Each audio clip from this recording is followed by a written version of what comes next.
Shiny object syndrome might not be what it seems, and the device you're holding in your hand is the perfect example. The touchscreen now on all smartphones didn't start how you might think, with an idea to make a phone that's all touchscreen. It started when a group of engineers and designers at Apple started meeting and experimenting. They weren't even working on phones, not even Steve Jobs knew. Their only goal was to find new ways to interact with computers. One engineer brought in a weird touchpad. Everyone used mice at the time, and viewing maps or photos was especially clunky. The prototype they built was as crude as it could be.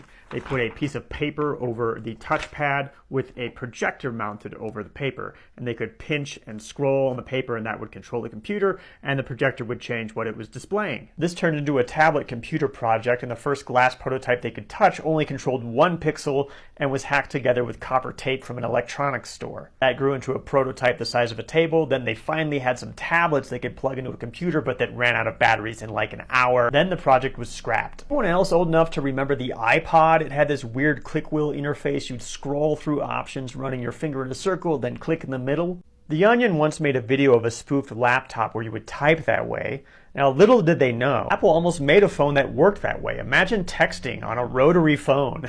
They had scrapped the tablet computer project to work on it, and in parallel they decided, what the heck, let's put another team on trying to make that touchscreen work. So 2 teams worked in parallel for 6 months. Choosing the winner was not easy. It was what Jobs called a bet the company moment. The touchscreen wouldn't have had a chance if it hadn't made all that progress trying to be a tablet computer, which was only possible because that team had experimented with no products in mind. So what looked like a shiny object syndrome was more a shiny object strategy. And thanks to the iPhone, the tablet computer was revived and turned into the iPad.